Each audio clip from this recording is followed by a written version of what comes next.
This is a friendly reminder that we are here for entertainment purposes only. Check with your healthcare professionals before making any lifestyle or medicine changes. What we're talking about is our clinical experience and what we've seen. You can consult me as a doctor, or you can consult my guest and get all of your questions answered, but we can help to educate you a bit and allow you to think a little differently. Again, always consult your medical professionals before making any lifestyle changes. Thank you. All right. Welcome back to Cast 11. I'm Megan McClenahan, and with me is Brian, Dr. Brian from Arizona Metabolic Health. Welcome back. It's been a while. Thanks for having me. Yeah, good to be back. Yeah. What have you been up to?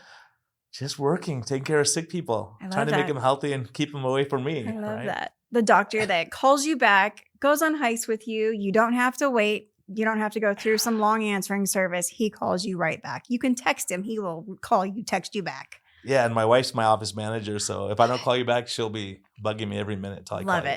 Love it. So I know that we're rolling into the holidays. Yes. You excited for Christmas? Absolutely. Me too. Yeah. I got to decorate the house. It actually slows down for me during Christmas, and then January gets really busy because people are like, I don't want to go there. I'll wait. Unless they have end of year or deductible stuff they want to take care of. But, I believe it. So talking about the holidays, I kind of wanted to talk about the holiday blood sugar curve that people get. Yeah, the holidays are a tough time health-wise, because in-laws might be visiting, stress, political differences, those kind of things. Plus, people aren't working out as much because they're busy. They have a lot to do, going shopping and being distracted, traveling a lot, not sleeping, all those things. And then being exposed to a lot of people also. So all those things play a role in people getting sick, gaining weight during the holidays. The average American gains 1 to 2 pounds during the holidays. And people who struggle with weight already average 5 pounds or more during the holidays. Wow. And then New Year's, you're trying to get it off. So, the best thing you do really is manage your stress, get your sleep, plan ahead, and make sure you get that exercise in. That's what keeps you away from me. Yeah. So when you have a patient come in and say, hey, doc, how can you help me over the holidays with my metabolic health? What would that look like? Yeah, I think the biggest thing is just not giving in to all the treats. There's other ways you can make it healthier. So you don't have to have, the fancy coffee drinks every day. Right. People don't realize how much sugar and processed seed oils and all that are in there. So there's a lot we can do. I think we learn not to, criticize what other people are eating, kind of do your own thing. And most people really don't care if you don't eat all the bread in the middle of the table or all the chips. They're happy because there's more for them. Yeah. So there's things you can do, tricks like going a lot of holiday parties. So if you get your one little plate and walk away from the table, because if you go to a holiday party, you'll see people standing there and they're just eating mindlessly while they're talking to someone and just grabbing everything. And so, that adds up really quickly. And so diabetics get poorly controlled, and you want to stay out of the emergency room with high sugars, and high sugars cause more infections. That also raises your blood pressure. And then again, if you're not exercising, that makes things even worse. Right. So would you suggest maybe going for like the proteins first then? For sure. Okay. Yeah. Filling up on proteins. The worst thing you could do, some people try to fast until they go to that big party, and then they just lose all control and eat everything. So if you eat a good protein meal before going, you do a lot better. Fill up. Even having a couple glasses of water before those holiday parties does help. Yeah. What about like alcohol and metabolic flexibility? Yeah, alcohol is a funny one because there's a lot. Alcohol does slow the metabolic rate down. Alcohol historically has been the number one cause of cirrhosis in the world, and now number one is high fructose corn syrup, sugar, diabetes, Seriously? all risk factors for liver failure, liver transplant. Wow. Yeah, there's something called NASH, non-alcoholic fatty liver disease, which is a precursor to cirrhosis. So the other thing that I find is during the holidays, people are doing great, and then they have a couple drinks, they go, forget it, it's happy hour time, and then they eat all the processed food. And so alcohol lowers our inhibition and makes us do things we normally wouldn't do. Plus it takes away your drive to exercise, and so avoid a lot of alcohol. Yeah, and it can cause stress too, because people may say the wrong thing because they lose their filter. All those things play a role. Yeah. So what about managing your stress during the holidays? I know the holidays can be a really stressful time for people. I think I've gotten to the age where it's just, you kind of just learn with age to kind of manage some of it. But say you've got a client who's in a real stressful situation. How would you kind of maybe even coach them as their physician to make it easier on themselves. Yeah, Their people stress. don't realize that, the effect of stress. I monitor continuous glucose monitors all the time. Right. And so a Right. lot of times I'll see people, they'll have a stressful day and their sugars go high, even if they're not eating any sugar, but it's the stress, the cortisol. And so managing your time is a huge one. Having boundaries with people is a huge one. Things like, not running all over. Some people just run themselves ragged, and you go, okay, I have to be at this, my uncle's house at 1 o'clock, then at 3 o'clock I have to be here, 5 o'clock I have to be, and you're running the whole time and exhausted and you can't really enjoy where you're at. So I think slowing down, being able to put that in a lower gear and really tempering your expectations. Everyone wants it to be perfect. And be able to be okay if something goes wrong or, you miss your flight, whatever happens, so many hectic things happen during the holidays. But just having the right perspective, I think, counting your blessings, starting out in a good place in the morning, taking a few breaths, waking up early enough so you're not rushing out the door, knocking everything over and being flustered. So those little things, just taking a breath, there's so many little podcasts out there or YouTube videos about how to breathe, and we forget to breathe because we're on a overdrive stress. Yeah, that makes a lot of sense. I've seen even just going into December here and people just going in and doing my own Christmas shopping, and they're just dashing to get places. You can hear them standing in line and they're like, oh, I've got to go do this, still I got to do this, we got to plan this. And I've seen it just firsthand recently. But yeah, because you can't rest because you're doing so many other things. They think, oh, I have to take care of this, I have to be over here. And, so it gets really hectic. It does. Yeah, I remember one time it was Christmas Eve. My friend talked me into going to the mall with him because he forgot to get his wife something. And man, it was all guys, of course, at last second. But trying to get out of there was unreal. It was like you were at a football game or wait, hour and a half. Like a mad dash. Be somewhere. Yeah. So don't wait till the last minute. Get your stuff done early. Oh my goodness. Yeah. I know that some people can also, throughout the holidays, I kind of want to jump back a little bit, can become really dehydrated. Yeah, absolutely. Do you deal with that? Yeah. Dehydrated because you don't have time to drink. You're not thinking about it. You're drinking alcohol. You're drinking these coffee drinks. And so dehydration is a huge one, especially as we get older, because a lot of the medications can cause dehydration. A lot of people are on water pills for keeping their blood pressure down. And they just forget to drink. Don't think about it. Yeah. And then have you heard the term holiday hunger? I think I know what you're getting at is kind of when you're not hungry, but you're just eating because there's so much good stuff there. And Yeah. So where I was going with that was, how can you help your patients avoid hitting that holiday hunger and then showing up to a party and just like wanting to dive into everything? Because then there goes their diabetes, their glucose, their blood sugar. That's pretty much all the same thing. Yeah. Yeah, they all run together. Yeah. High blood pressure, all of these things. What else does that impact? Yeah, well, it's funny because when I first started when I was at my old practice, each of us, there were 5 partners, we each had 2,000 patients. So it was around 10,000 patients in our practice. And the one on call takes care of everyone's patients. So my first year, I thought, I don't want to work on Thanksgiving. I'll work the day after. The last year in 20 years that I've done that, because the day after Thanksgiving is the worst. Thanksgiving, no one wants to come in. But the next day, they realize they're holding on to salt. They can't breathe. Heart failure gets worse. Blood pressure gets high. Sugars go out of control. So the busiest time ever is the day after Thanksgiving. Oh, no. Yeah, it's really a rough one. So, a lot of people just, like you're saying, they're eating the wrong things, drinking too much. And, the ramifications usually happen a day or two later. And no one wants to bother you on Thanksgiving. So every year I volunteered for Thanksgiving because it was quiet. But the day after is really busy. Yeah. Oh, I could imagine that. I can imagine that. Well, I was talking with you how we had our dog at the emergency vet the night before. Who would have known an emergency vet could even be that busy the night before Thanksgiving? So it's kind of got to be similar to like the day after Thanksgiving, because they don't want to go on the holiday itself. But then there's that day after where they're all coming in because they're like, we got this going on. We got this A, B, and C hitting. Yeah. So yeah. Yeah. Plus you get these colds that make you more susceptible. Christmas Eve is one of the most common times for heart attacks. Is it? Yeah. And part of it's because the sugar fluctuations, like you were talking about, going up and down, that can break loose some of these plaques and cause blood pressure fluctuations. Everything can get out of whack. Wow. So so I think, again, enjoying the holidays, but not taking it too serious. But don't over enjoy it. Yeah, exactly. Enjoy it within reason and don't get into kind of a dangerous. So let's try and figure out what are some easy tools that we can make this holiday season easy for our viewers, health-wise.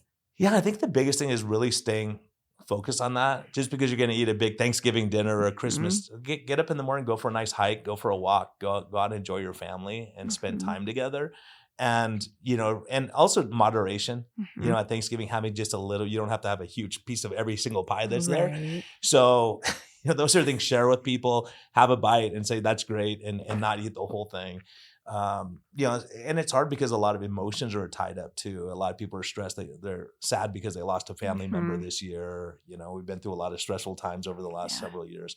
And so that takes a toll also. So I think watching the stress level, like what we're talking about, make sure you prioritize sleep and exercise and make sure you're drinking enough fluids, water in particular, to make up for all the other stuff. And then if you're going to enjoy that day, but don't enjoy for the whole month. Right. That will make a huge difference. Right. Especially, because I know some people have multiple days that they celebrate with like different family members too.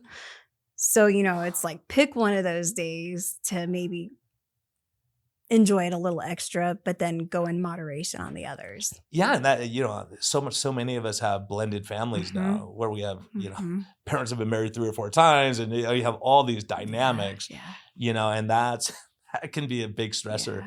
It used to be, my parents were divorced when I was young. So it would be mom's house on Christmas Eve, dad's house on Christmas, and, figuring all that. But then when it gets complicated, now you have your in-laws, you have everyone else that you want to spend time with. So being able to say no sometimes is good.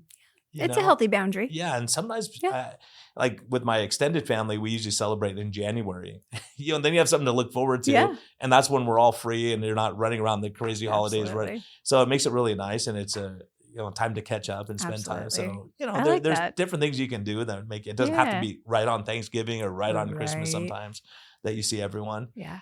Just getting together and spending time. Yeah. I like that. I like that a lot. So are you still on call then Christmas Day? Yeah, I'm on call 24/7, but I'm on call just for my patients. I only have my small practice. So instead of having 2,400 patients, I have 400. Who are really healthy because they're taking care of themselves, so it makes it a lot easier during the holidays. So if someone were to call you and say, hey, this is so-and-so, maybe I saw your podcast, I talked to someone, they're one of your patients, I have an emergency. Is there any chance that you could see me? Well, how would you handle that? Yeah, I typically do. I want the long-term follow-up care because you're not it's just throwing a Band-Aid on, because you can go to anywhere, you can go to urgent care for that. So I'm really looking at the long-term relationship. Of course, all the time people come and say, look, I'm having this health problem. My specialist or my doctor's not calling me back. And of course I can help you out. Like just today, I had a lady that had a really bad urinary infection. She called her urologist 3 times. No one called her back over the last 2 days. And I said, come in, we'll take care of you. It takes me a few minutes. So it wasn't a big deal. So there's a lot like that, but I'm not in urgent care per se. So, they're trained to do those kind of things, but usually it's the long-term preventing you from being sick. What I really, really, really appreciate and respect about you though, is that if someone comes in like that and they see how much you care about like your patients and they go, hey doc, you got room for another patient? That's what I would really, that's generally how it is. Like we were talking beforehand. Yeah. All of my patients are from word of mouth. None of them, and you can fire me every month, right? You don't have to keep me. So I have to do my job. And the problem is some people get locked into these you have to be my patient for 2 years. It's like, again, once you're not doing your job, you want to be able to have that flexibility. Yeah. But I do like the long-term, obviously having the long-term relationship and finding out health problems. Some of these bigger organizations, you find out the bigger HMOs, people will go and they see a different person every single time. So there's no continuity of care. So that's why it's easier for me to be on call during the holidays because I know all of my patients because there's not very many.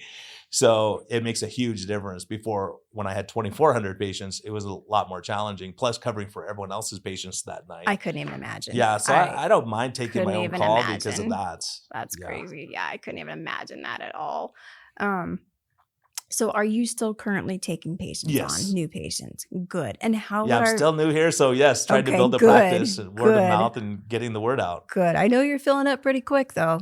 Yeah, it's been great. I love that for you. Good. I love that. He has got such a great practice, truly.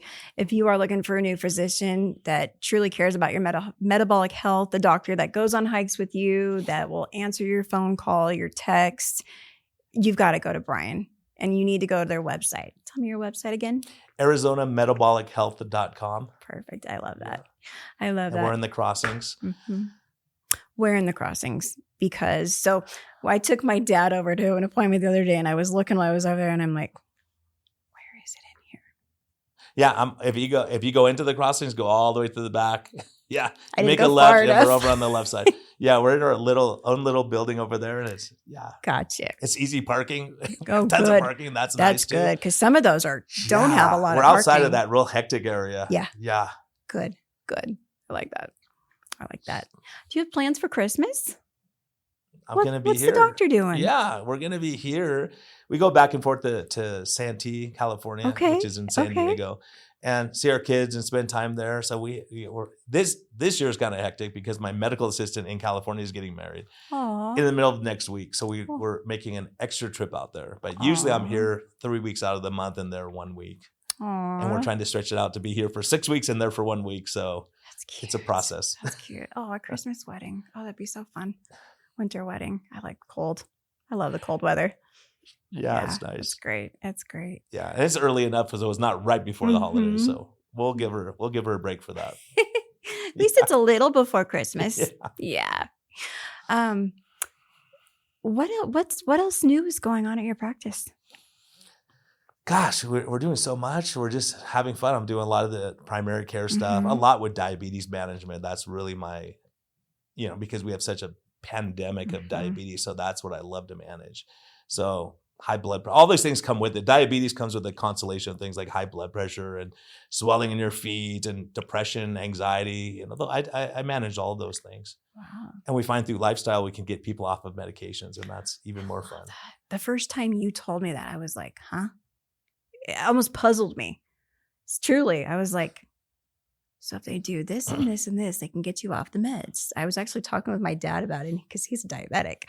And he goes, well, maybe we need to go see him. And I went, okay. Yeah, bring him in. Yeah. Bring him in. So, especially someone who just got diagnosed, and that's the sad part is some of the highest diabetes diagnoses are happening in January because December, you got Thanksgiving, Christmas, and people are drinking and eating. All of a sudden, they just throw them so their body says, look, I can't get rid of the sugar. What do you want me to do? Now you got diabetes.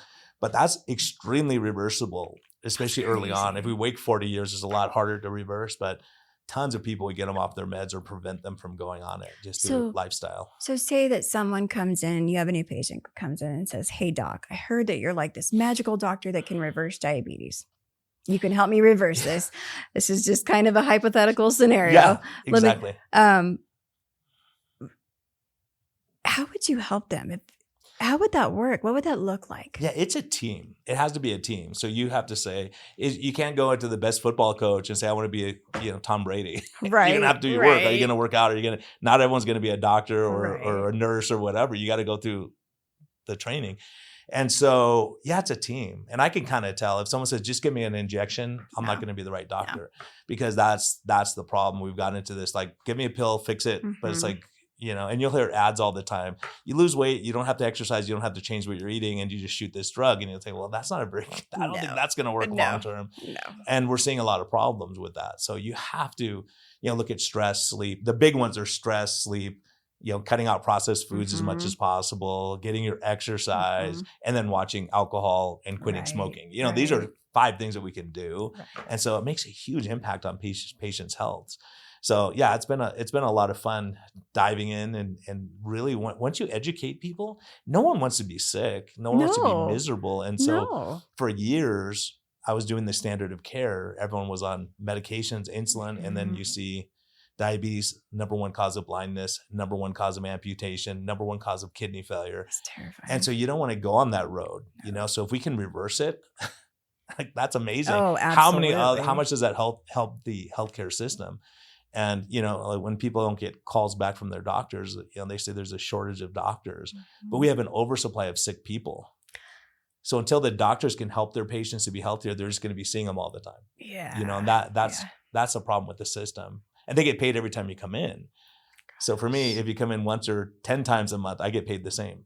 So I don't have no incentive to make you keep coming back. Make you keep wanting to come in. Yeah. Yeah. That's wonderful. I love that. Any more advice for our viewers before Christmas? No, I think the biggest thing is watching your stress, getting your sleep, all these things we talked about. They seem so common sense, but again, people they go, my neck is killing me. Well, you've been walking around tense and stressed all day, and so that plays a role. So have fun, laugh, enjoy stuff, take a little time and not be hectic and busy the whole time. Right. Go walk around the neighborhood and look at the lights and see how your neighbor's decorated. There's so many great things about the holidays. It's such a beautiful time. We get a little chill in the air and, festivities downtown and all those things. So I think just enjoying it, taking time, because so many times it's like, it's over already. It's like anyone who's married, you plan forever and it's like, oh, we're married and it's done. Yeah, it's just over now. Now what? Yeah. So being able to stay on track so that you're not the worst thing that can happen to all of us, most of us have done that. We gained 10 or 15 pounds during the holidays. Now January comes like, oh no, now I don't feel like exercising. I'm exhausted. But other people who are staying healthy during the holidays, they feel great and they're avoiding illness when everyone else is getting sick. There's a lot to that, I believe it. So I think just enjoying the moment and not taking it too serious. I believe that. Well, thank you for coming in today. It's been wonderful having you back, and we'll jump into a New Year's on our next episode. All right. Sounds good. Thanks, Megan. Thanks so much for having me. You're welcome. Merry Christmas. Merry Christmas to you. Tell the wife I said and hello. Happy New Year to everyone. Thank you. And thank you to our viewers for watching. And we look forward to seeing you on our next episode with AZ Metabolic Health. I'm Megan McClenahan, and this is Dr. Brian, and we'll see you next time.